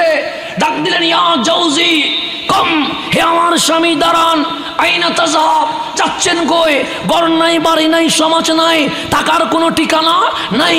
পানি আর খিজুর দিয়ে গেলেন, আরে পানি পাবো কই? খিজুর তো গাছে আছে, আমি মেয়ে মানুষ, গাছে কেমনে উঠবো? এরগুলো যখন প্রশ্ন করছে, খলিল পিছনে তাকাচ্ছে না, সামনে চলে যাচ্ছে। হাজেরা বললেন ইব্রাহিম থামেন। আরে যাচ্ছেন কই বলে তো যাবেন। খলিল পিছনে তাকাচ্ছে না, আরো 2 কদম সামনে দিয়েছে। হাজেরা বললেন খলিল বাধা দিব না, শুধু একটা প্রশ্নের উত্তর দিবেন। চলে যাচ্ছেন বুঝে গেছি, একলা থাকতে হবে বুঝে গেছি, তবে উত্তর চাই প্রশ্নের। আপনি যে চলে যাচ্ছেন নিজের ইচ্ছায় না মাওলার হুকুমে, এতটুকু বলে যান, আর কিছু জানবো না। চলে তো যাচ্ছেন, আপত্তি নাই, যাচ্ছেন কি নিজের ইচ্ছায় না হুকুম আল্লাহর? এটা ইব্রাহিম থেমে গেছে, পিছনে মুখ দিয়ে বললেন হাজেরা কি বললা? আপনি যে চলে যাচ্ছেন এটা আমি বুঝেছি, কিন্তু নিজের ইচ্ছায় যাচ্ছেন না আল্লাহর হুকুমে? তখন ইব্রাহিম বললেন হাজেরা মাথা ঠিক আছে, বুড়াকালে বাপ হইছি, ইসমাইল বড় হবে, হাঁটবে, আমারে বাবা বলে আমার বুকে লাফ দিয়ে আসবে। কোন বাবা ছেলের বাপ ডাক শুনতে চায় না? আমি নিজের ইচ্ছায় যাচ্ছি না, আমার মাওলা বলেছে চলে যেতে, সেই জন্য আমি রওনা হয়ে গেছে। হাজরা বললেন মাওলা বলেছে? হ্যাঁ। একটু এদিকে আসেন না। কেন? বাধা দিব না, আপনাকে আমি বিদায় দিয়ে দিব, একটু আসবেন। তখন খলিল সামনে আসলেন। হাজরা বললেন চলে যাবেন, একদিনে যাওয়া যাবে? কোথায় মক্কা, কোথায় ইরাক, যাইতে তো সপ্তাহখানেক লাগবে। মাঝখানে না গাড়ি আছে, না বাড়ি আছে, না খাবার আছে। পানিটা আপনি রাখেন, খিজুরটা আপনি রাখেন, আপনার লাগবে রাস্তায়। তখন ইব্রাহিম খলিল বলেন হাজরা এগুলো কি করছো? তুমি মহিলা মানুষ, বাচ্চা হয়েছে নতুন, তুমি আমাকে পানি আর খিজুর দিয়ে দিচ্ছ, তুমি খাবা কি? তখন হাজরা বললেন খলিল তুমি আমাকে কি বলেছিলা? হাজরা আর ইসমাইল থাকবে কার ইচ্ছায়? আল্লাহর ইচ্ছায়। ইব্রাহিম যাবে কার ইচ্ছায়? আল্লাহর ইচ্ছায়। তো যে আল্লাহ বলছে হাজরা আর ইসমাইল থাকবে, সেই হাজরা আর ইসমাইল কি খাবে? এটা তো ইব্রাহিম টেনশন করবে না, রাজ্জাক যিনি তিনি আমাদের রিজিকের ব্যবস্থা করে দিয়ে দেবে। আপনি চলে যান, খাবার নেই, আপনি কেন টেনশন করতেছেন? হাজারা কি খাবে এটা তো যিনি থাকবে বলছেন উনি করবে। ইসমাইল যিনি থাকবে বলছে উনি ব্যবস্থা করবে, আপনারা এত টেনশন কেন? খলিলের চোখ দিয়ে পানি বের হয়ে গেছে, দুই হাত তুলে দিয়েছে, মালিক আমি হাজারের উপর রাজি হয়ে গেছি। হাজারা যে তাওয়াক্কুল তোমার উপর দেখিয়েছে এটা এই জমিনে অন্য কেউ দেখাইতে পারবে না। আমি খুশি হয়ে গেছি, হাজরা ইসমাইলকে তোমার উপর দিয়ে আমি চলে যাচ্ছি, এটার নাম তাওয়াক্কুল। হাজরা বলছে কিচ্ছু নাই, যে মওলা বলছে থাকবে সেই মওলা আমাদেরকে রিজিকের ব্যবস্থা করবে। আর আমি মসজিদের মিম্বরে উঠে কোরআন শরীফের সত্য কথা বলতে পারি না কেন? যদি উনি রাগ করে, যদি অমুক রাগ করে, যদি আমার চাকরি চলে যায়, আমার বউ খাবে কি, আমার বাচ্চা খাবে কি? খতিবের আকীদা মানুষের প্যাকেটের দিকে, সেই জন্যই আজকে মুসলমানের এই অবস্থা শুরু হয়ে গেছে। আমার তো বলা দরকার ছিল হক কথা বলে যাব, চাকরি চলে গেলে চলে যাক, আমার বউ বাচ্চা কি খাবে এটা মালিকই ব্যবস্থা করে দিয়ে দেবে। এই আকীদা আমার আছে নাই তো, তা মানুষ মাইর খাবে না কেন? মানুষের বিজয়ের স্লোগান আসবে কেমনে? আমার আকীদা ঠিক নাই, আপনার আকীদা ঠিক হবে কোত্থেকে? সেজন্য আপনারা বেশি বেশি দোয়া করবেন আল্লাহ যেন আমাদেরকে ঠিক করে দেয়। আমরা ঠিক হইলে আপনারা ঠিক হবেন, যে আমরা ঠিক না হইলে আপনারা কখনো ঠিক হবেন না। সেজন্য আল্লাহ যেন আমাদের ঈমান আকীদা মজবুত করে দেয়। আল্লাহ যেন মানুষের প্যাকেটের দিকে নয় মালিকের দিকে ফিরে যাওয়ার তৌফিক নসিব করে। আল্লাহ যেন মানুষের নয় আল্লাহর ভয়ে আমাদেরকে হকের কথাগুলো যেন বলার তৌফিক নসিব করে। মা হাজরা বললেন আপনি খেজুর পানি নিয়ে যান, কারণ যিনি থাকতে বলেছে উনি কি করবে? ব্যবস্থা করবে। তা আম্মা জান হাজরা ইসমাইলকে নিয়ে থাকছেন, কিন্তু পানি আছে নাই, খাবার আছে, মানুষ আছে নাই। একদিন চলে গেছে, মা হাজরা কিছু খাই নাই, পেটে খিদার যন্ত্রণা বেড়ে গেছে। দুদিন চলে গেছে, কোনো কিছু খাওয়া হয় নাই, কারণ পানিও নাই। খেজুর গাছে খেজুর আছে, পাড়ার মতো কোনো মানুষ নাই। তো মা যদি খাইতে না পারে বাচ্চা কি দুধ পায়? তো মা নিজের ক্ষুধা মেরে নিয়েছে, কিন্তু ইসমাইলের চিৎকার মানতে পারছে না, ইসমাইলের কান্না মানতে পারে নাই।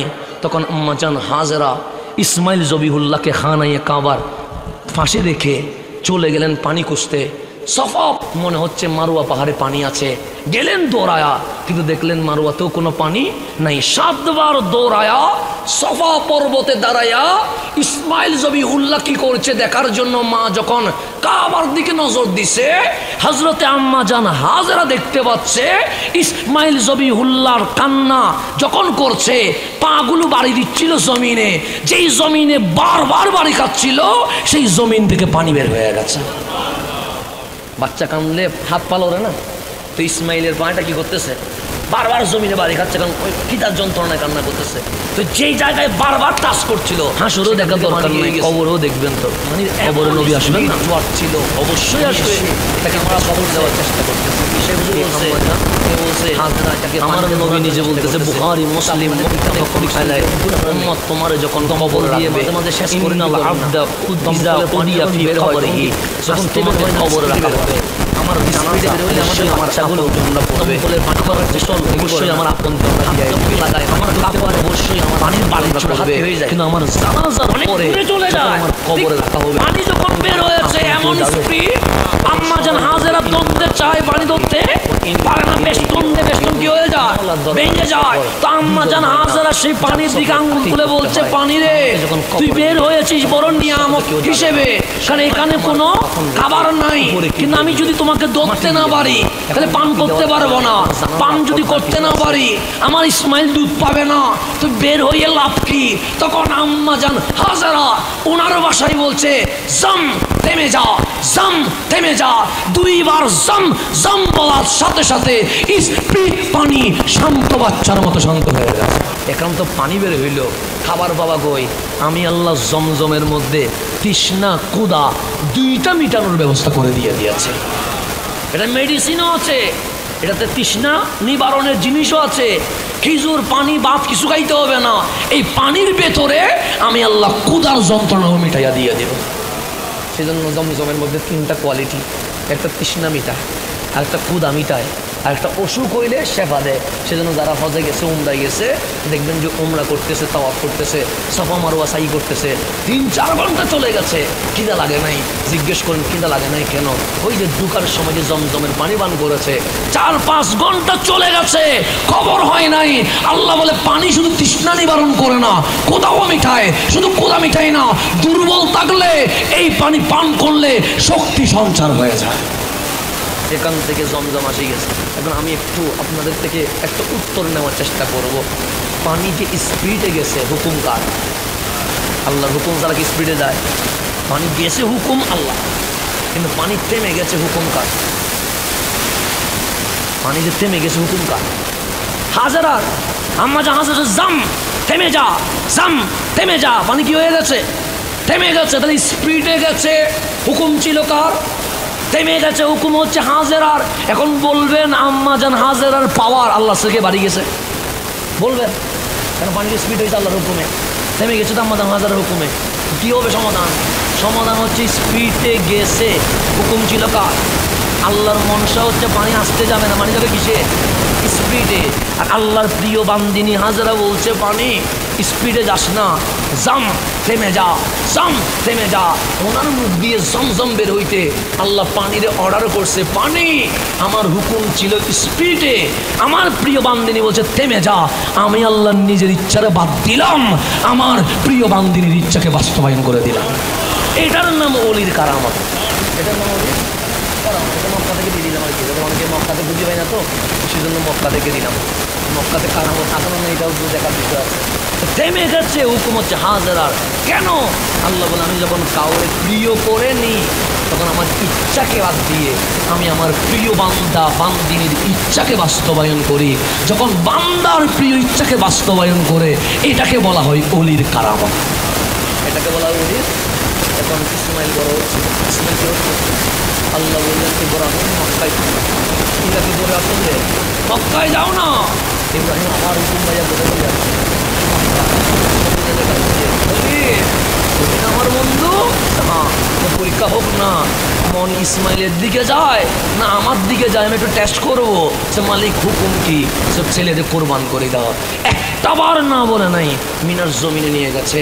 আল্লাহ বলেন আমি একটা পরীক্ষা নিই নাই, ওয়া ইজিবতালা ইব্রাহিমা রাব্বুহু বিকালিমাত। আমি আল্লাহ আমার খলিল থেকে অসংখ্য পরীক্ষা নিয়েছি। তাফসীর বলছে 82টা পরীক্ষা নিয়েছি, 82টা পরীক্ষা দিয়েছেন খলিলুল্লাহ। একটা চেয়ে আরেকটা মারাত্মক। কখনো আগুনে পড়ে যায়, কখনো বউ বাচ্চারে রেখে দিতে হয়, কখনো বাচ্চারে জবে করে দিতে হয়। এইরকম 82টা পরীক্ষা নিয়েছেন কে?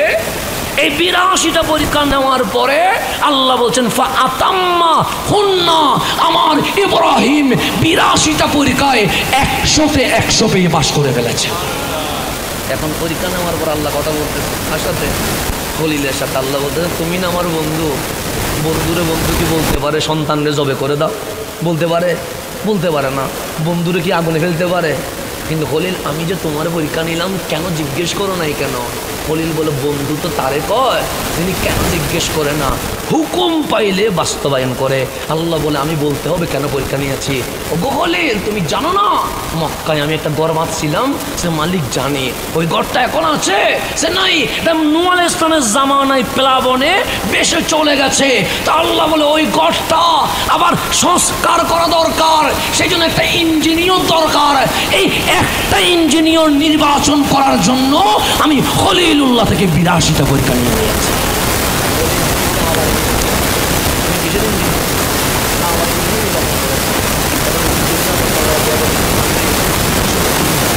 বিল্ডিং হয় একটা হেল্পার লাগবে না, সোয়ালে লাগবে না, একজনে কি পারে?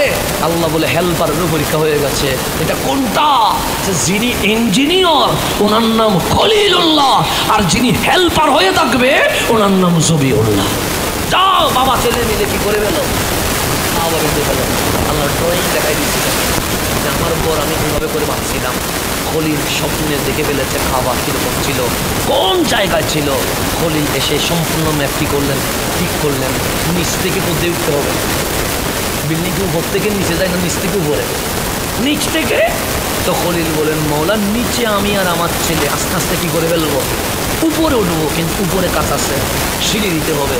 আমি খলিল সিঁড়ি দিব না, বিয়াদবি হবে, খাবার সাথে পা লেগে যাবে। একটা পাথর নিয়ে আসছে, বলেন মালিক এই পাথরটা আনছি। আল্লাহ বলে কেন? যখন উপরে কাজ হবে তখন আমি পাথরের উপর দাঁড়াবো, পানি লাগলে পানি, ইট লাগলে ইট, বালি লাগলে বালি, সিমেন্ট লাগলে সিমেন্ট আমার ইসমাইল দিবে, আর আমি মিস্ত্রি ইঞ্জিনিয়ার হিসেবে কি করে দিব, সেটিং করে দিব। আল্লাহ বলে উঠবান আল্লাহ কষ্ট হয়ে যাবে। আমি মাকামে ইব্রাহিমকে পাওয়ার দিয়ে দিলাম, যখন নিচে নামা দরকার পাথর নিচে নেমে যাবে, যখন উপরে ওঠা দরকার পাথর অটোমেটিক উপরে উঠে যাবে। এখনো আসে না কাবার কোনা কোনি আসেনি, আসে এটার নাম কি মাকামে ইব্রাহিম। হাজিরা এটা আমাকে বলতে হবে না। ইব্রাহিম আলাইহিস সালাম মাকাম মানে দাঁড়ানোর জায়গা, ইব্রাহিম মানে ইব্রাহিমের দাঁড়ানোর জায়গা। ইব্রাহিম এইটা ছাড়া অন্য পাথর পা দেয় না, ইরাকে পাথরে পা দিয়েছে, কোনো পাথর কি এখন আছে নাই। ফিলিস্তিনে ছিল ইব্রাহিম, সেখানে পাথরে পা দেয় নাই, নিষেধ। কোনো পাথর কি এখন আছে? ইরাক থেকে মক্কায় আসার সময় হাজারো পাথরের উপর পা দিয়ে আসছে, তো কোনো পাথর কি এই জমিনে আছে নাই। একটা পাথর আল্লাহ রেখে দিয়েছে, নাম এটার নাম কি মাকামে ইব্রাহিম। ওই পাথরের উপর দাঁড়ায়া আমার খলিল চারকুনা মাওলার গড় সংস্কার করলেন। সমস্ত গড় যখন সংস্কার হয়ে গেছে জমজমের পানি দিয়ে ধুয়ে দিলেন, কালো গিলাফ পরিয়ে দিয়েছেন। আল্লাহর ডাকলেন মালিক আপনার গড় যেরকম ছিল আমি সেরকম বানানোর ট্রাই করেছি, আমার ইসমাইল আমাকে সহযোগিতা করেছে, বাবা ছেলে মিলে এই গড়টা সাজাইলাম। রব্বানা তাকাব্বাল মিন্না, মালিক আমাদের থেকে একটু কবুল করে নেন। আল্লাহ বলে খলিল খুশি করে দিয়েছ, ইসমাইল খুশি করে দিয়েছ, আমার ঘর আমি আল্লাহ যেরকম বানাইছিলাম ঠিক সেই রকম খলিলুল্লাহর জবিউল্লাহ সাজিয়ে দিতে পেরেছে।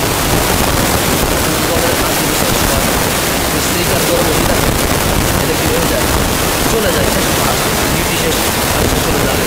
খলিল পাথর থেকে নেমে যাচ্ছে। আল্লাহ বললেন যাচ্ছ কই?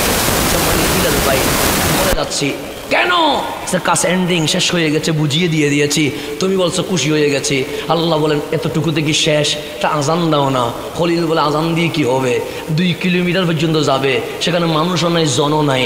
আজান দিলেও আমি আর ইসমাইল আসি, আজান না দিলেও আমরা আসি, সুতরাং এখানে কে শুনবে?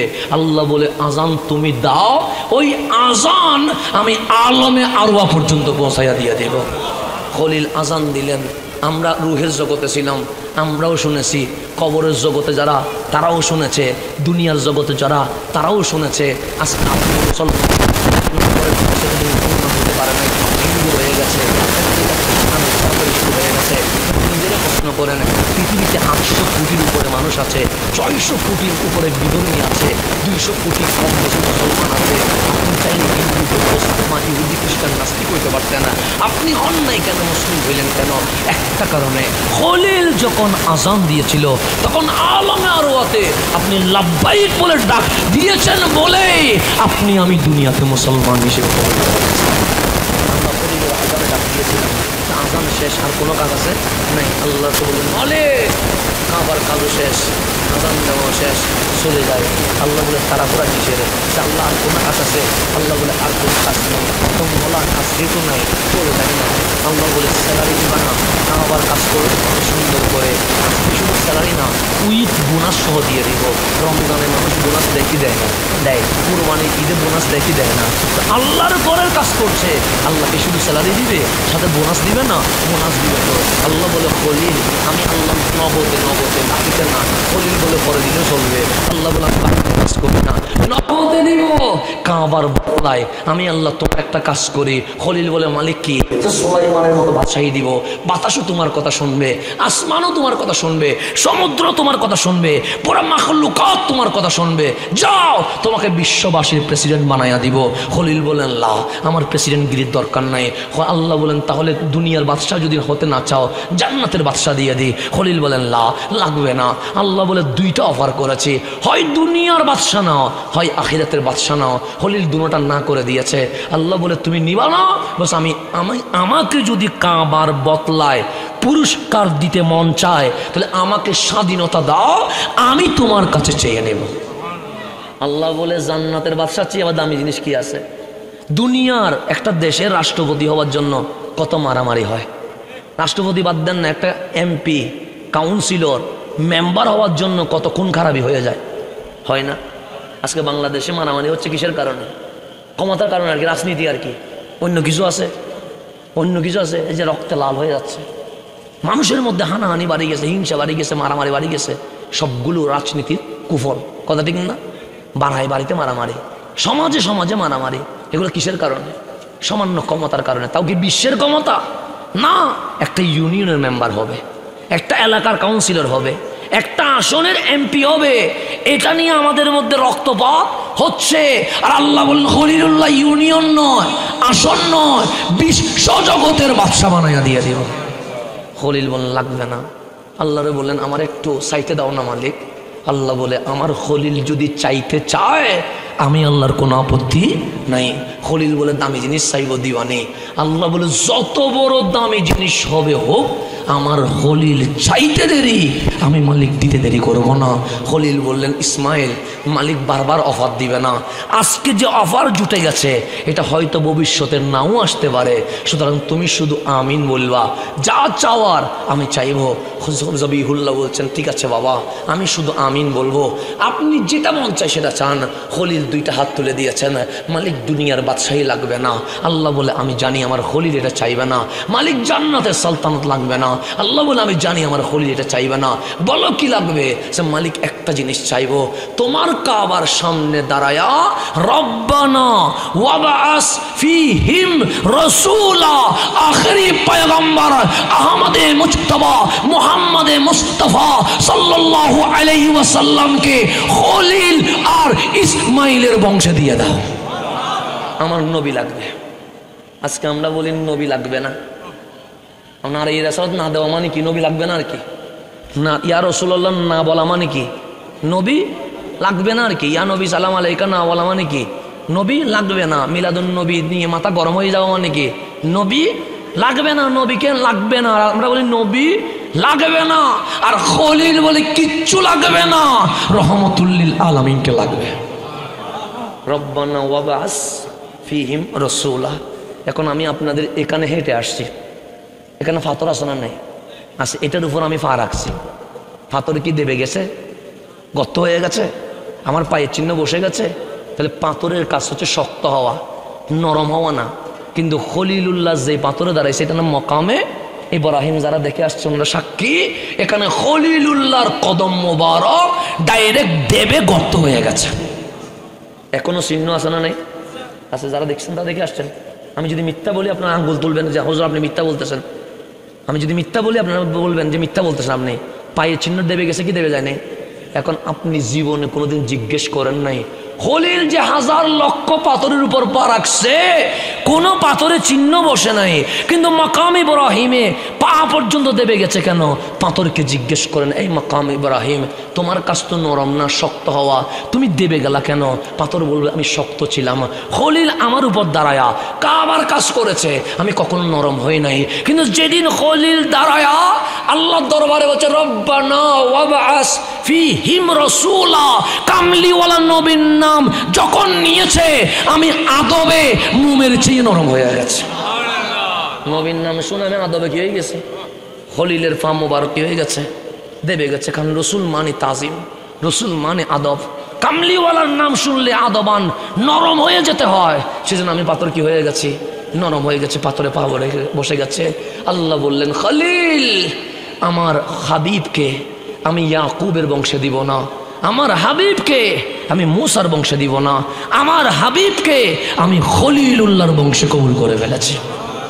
এই নবীর মিলাদের দোয়া করেছিল খলিলুল্লাহ। এখন আর পাথরের কোনো কাজ আছে নাই। মোনাজাত করে যখন নেমে গেছে, উনি পাথরটা ফেলে দিতে চাচ্ছে। আল্লাহ বলেন, পাথরটা কোথায় নিয়ে যাও? সে মালিক, কাবার কাজ শেষ, পাথরের আর কোনো কাজ নাই, সেজন্য সরিয়ে দিচ্ছি। আল্লাহ বলে, না, এটা কাবার কোণে কোণে রেখে দাও। কেন?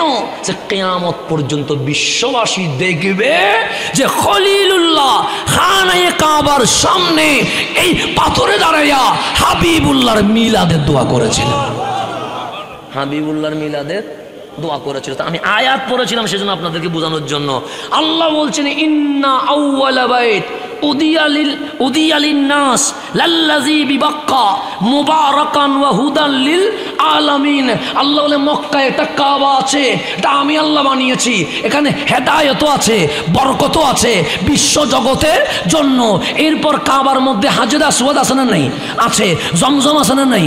আছে। মসজিদে হেরেম আছে না নাই? আছে। মক্কায় আরাফা, মিনা, মুজদালিফা, সাফা, মারওয়া আছে না নাই? আছে।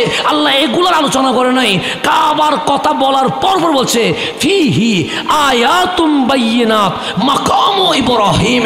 এই আমার বান্দা, কাবায় যখন আসবা তখন দেখবা ওই কাবার চত্বরে একটা আল্লাহর নিদর্শন আছে, এটার নাম মাকামে ইব্রাহিম, যেখানে তোমাদের নবীর জন্য খলিলুল্লাহ মিলাদের দোয়া করেছিলাম।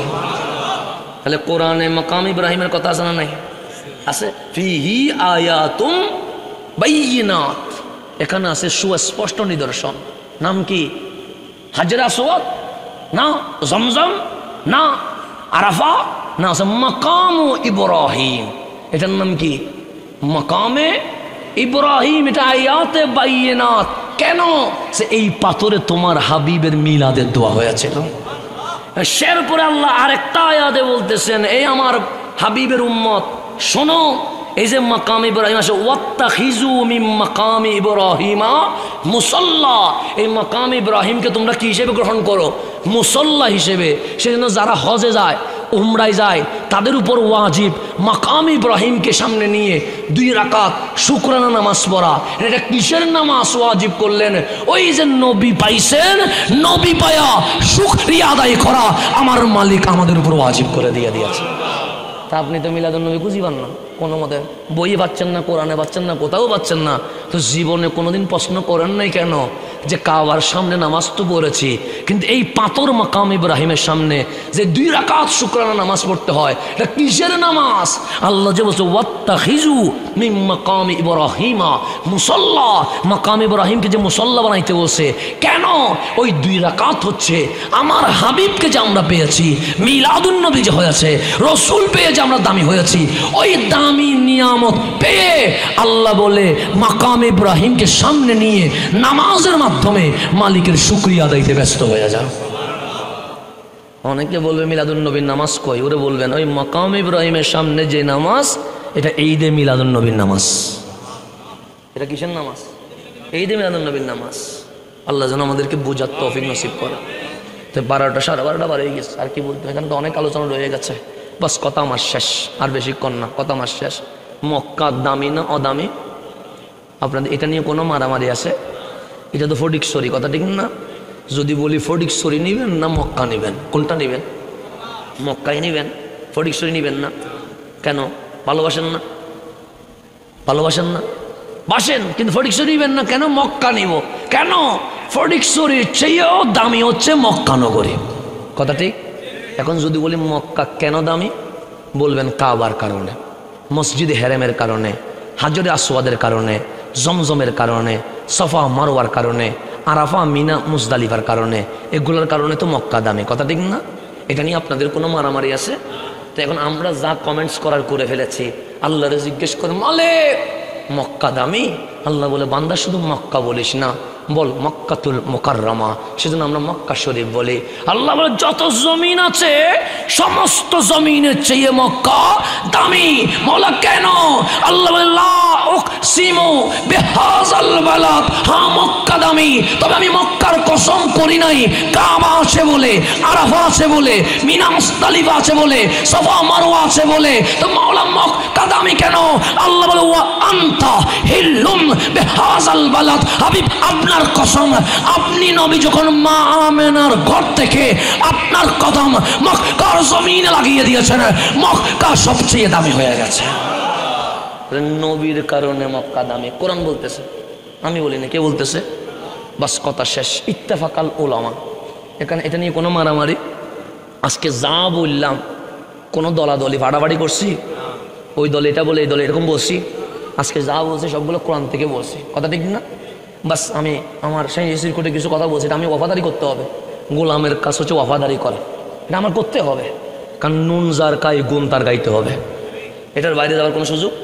আমি কি গাদ্দার হব, বেওয়াফা হব? না, আমাকে বেওয়াফা হওয়া যাবে না। আমরা যেখানের নুনকেই বড় হয়ে আছি, সেটার ওয়াফাদারি আমাদেরকে কি করতে হবে? পরিপূর্ণ হক আদায় করতে হবে। এখান থেকে ইঞ্চি পরিমাণ ছড়ে যাওয়া মানে নিমুখ হারামি করা। কথা ঠিক কিনা? সেজন্য আমি এটা বলেছি, তাও দলিলের আঙ্গিকে, দলিলের বাইরে বলি নাই, দরুদ শরীফের কারণে বলতে হয়েছে। এবং শাহিন শাহের কোর্ট বাংলাদেশে এসে দরুদ শরীফের বাগান সাজাইছে কি সাজাই নাই? অস্বীকার করতে পারবো?